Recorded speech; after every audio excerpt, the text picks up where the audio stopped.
Welcome back. آپ دیکھ رہے ہیں سیاست منع ہے. ہم آج بات کر رہے ہیں رحیم اللہ یوسفزئی کے ساتھ، جو کہ ایک سینئر جرنلسٹ ہیں پشاور بیسڈ، جنہوں نے طالبان کو first hand, Osama bin Laden کو فرسٹ ہینڈ کور کیا ہے. ہم نے ہسٹری آف دا طالبان پچھلی سیگمنٹ میں کور کری. ہم کوشش کریں گے کہ ہم موو ٹورڈز ایک اس طرف آئیں کہ پاکستانی طالبان کیا چیز ہے، ہماری ISI کا اس کے اندر کیا رول ہے، حقانیس کو ہم کیوں پروٹیکٹ کرتے ہیں اگر کرتے ہیں، اور امریکہ ہمیں اتنے ڈاؤٹ کے ساتھ کیوں ہینڈل کرتا ہے ود پیڈڈ گلوز ہماری انٹیلیجنس ایجنسیز کو. اس سب کچھ کے اوپر ہم رحیم اللہ صاحب کی ویو لیں گے. پہلے بریک سے پہلے ہم بات کر رہے تھے اسامہ بن لادن کی. آپ نے کہا سر کہ ان کو ہم نے انہیریٹ کیا ہے. یہ ہم نے نہیں، طالبان نے انہیریٹ کیا تھا فرام دی افغان مجاہدین، اور اس کے بعد ایک دوستی کا ایک چیز بنی تھی جس میں ان کی دوستی ہے. لیکن یوسفزئی صاحب، پورا افغانستان کو بوم کر دیا اس القاعدہ کے پیچھے. آپ کی نظر میں آج بھی القاعدہ الگ اور افغان طالبان جو بھی بچی ہے وہ دو الگ اینٹیٹیز ہیں؟ ہاں، میرے خیال میں بالکل یہ الگ ہیں. ان میں آپس میں رابطے ہیں، دوستی ہے، لیکن یہ کہنا کہ یہ ایک تنظیم ہے یہ صحیح نہیں ہے. میں اس بات کو بھی نہیں مانتا کہ القاعدہ نے طالبان کو کنٹرول کیا ہے. کچھ لوگ کہتے ہیں نا کہ طالبان کی حکومت نہیں تھی بلکہ القاعدہ کی حکومت تھی افغانستان میں. میں اس بات کو نہیں مانتا. اسامہ بن لادن کا جب میں نے انٹرویو کیا تو انہوں نے مجھے بتایا، یہ میں دوسرے انٹرویو کی بات کر رہا ہوں. پہلا انٹرویو تو ہم نے مئی 1998 میں کیا تھا خوست میں، اور وہ کوئی 10 ہم پاکستانی صحافی گئے تھے پاکستان سے میران شاہ کے راستے نارتھ وزیرستان خوست، وہاں گئے تھے. لیکن جب دوسرا انٹرویو کیا میں نے اکیلے میں کیا دسمبر 1998 میں ہلمند کے علاقے میں قندھار کے قریب. تو اسامہ نے کہا کہ 6 مہینے سے میں ملا عمر اور طالبان کی درخواستیں کر رہا ہوں، منتیں کر رہا ہوں کہ مجھے ایک انٹرویو کرنے دیں، کیونکہ میرے خلاف الزام لگا ہے کہ جو امریکی ایمبیسیز ہیں افریقہ میں، کینیا میں اور تنزانیہ میں، وہ حملے القاعدہ نے اور میں نے کروائے ہیں. میں نے اس کی وضاحت کرنی ہے. باقی بھی کافی الزامات لگے ہیں، تو مجھے ایک موقع دیں. تو وہ کہہ رہے تھے کہ ملا عمر نہیں مان رہا تھا. یعنی کہ انٹرویو لینے کے لیے بھی اسامہ کو ملا عمر کی پرمیشن چاہیے تھی. تو ایسا ہی جو لوگ کہتے ہیں نا کہ القاعدہ نے کنٹرول کیا ہوا تھا، میرے خیال میں نہیں. ہمیشہ سے القاعدہ کی جو ڈپینڈنس ہے، جو انحصار ہے، وہ طالبان کے اوپر رہا ہے. اب بھی اگر القاعدہ کے لوگ یہاں پر موجود ہیں اور واقعاً ہیں اور یہاں پر چھپے ہوئے ہیں، تو ان کو بچایا ہوا ہے، ان کی پروٹیکشن طالبان نے کی ہے. پاکستان میں پاکستانی طالبان نے، جہادیوں نے، اور افغانستان میں افغان طالبان نے. اگر یہ مقامی سپورٹ نہ ہو تو القاعدہ کے کیا لیے یہ سچ ہے سر کہ بمبارڈمنٹ سے تھوڑے ہی وقت قبل جو ہے ملا عمر صاحب نے وائٹ ہاؤس سے رابطہ کرنے کی کوشش کی تھی یہ کہنے کے لیے کہ ہم دے دیتے ہیں آپ کو اسامہ بن لادن، آپ بمبارڈمنٹ روک دیں؟ کیا یہ بات میں کچھ سچ ہے؟ نہیں، میرے علم میں یہ نہیں ہے، اور طالبان اس کی تردید کرتے ہیں. میرے خیال میں طالبان نے یہ فیصلہ کر لیا تھا کہ وہ اسامہ بن لادن کو امریکہ کے حوالے نہیں کریں گے. کچھ 2-3 تجاویز سامنے آئی تھیں. ایک یہ تھی کہ طالبان جو ہیں وہ اسامہ بن لادن کو کنٹرول کریں گے، ان کی جو موومنٹ ہے اس کو مانیٹر کریں گے، اور ان کو کوئی الیکٹرانک جو ہے نا گیجٹس، کوئی ٹیلی فون، کوئی فیکس مشین، کوئی سیٹلائٹ وہ استعمال نہیں کرنے دیں گے.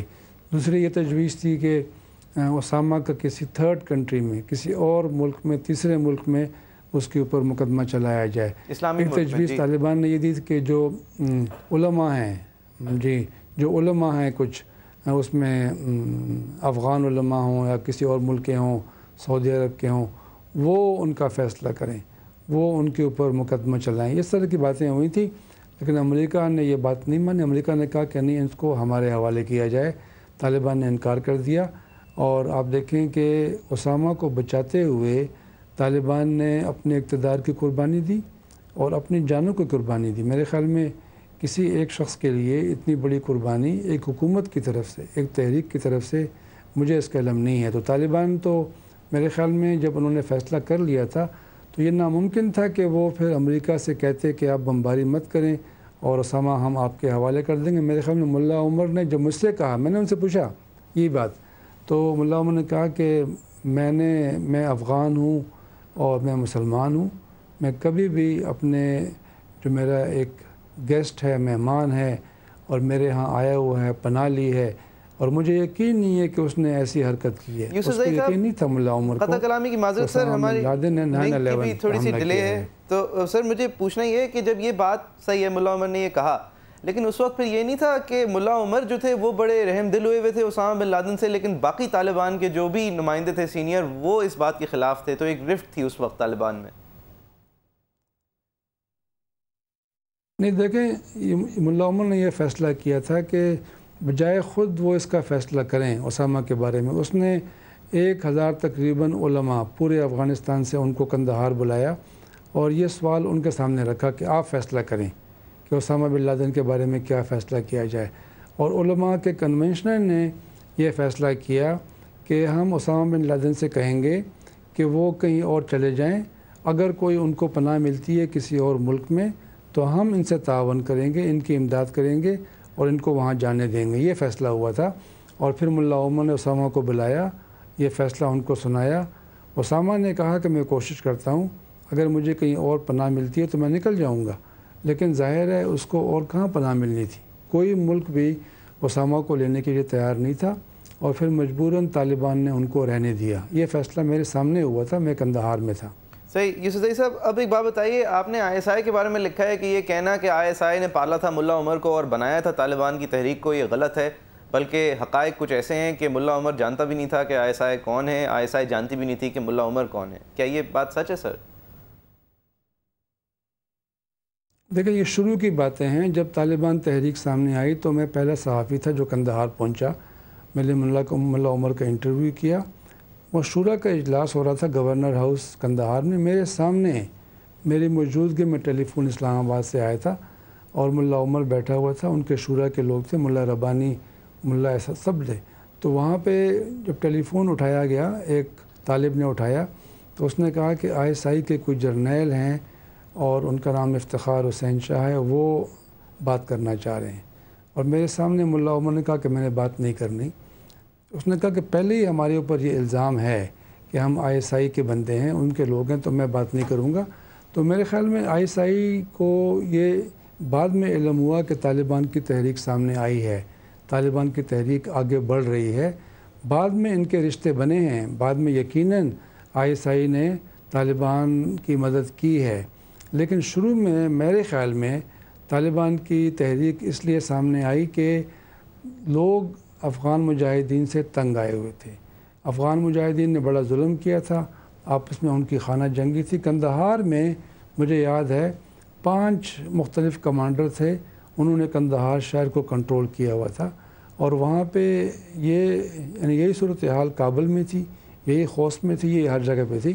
تو لوگوں نے طالبان کو ویلکم کیا تھا. لوگوں کا خیال تھا کہ یہ ایک نئے لوگ سامنے آئے ہیں، یہ ملا ہیں، یہ طالب ہیں، یہ امن قائم کریں گے، یہ اسلامی نظام لے کر آئیں گے. تو لوگوں نے مجاہدین کی جو حرکتیں تھیں اس کی وجہ سے طالبان کا خیر مقدم کیا تھا. لیکن بعد میں اس طرح میں نے کہا کہ طالبان نے بھی وہی کام شروع کر دیا، وہی جنگ، وہی زیادتیاں جو کہ اس سے پہلے مجاہدین نے کی تھی.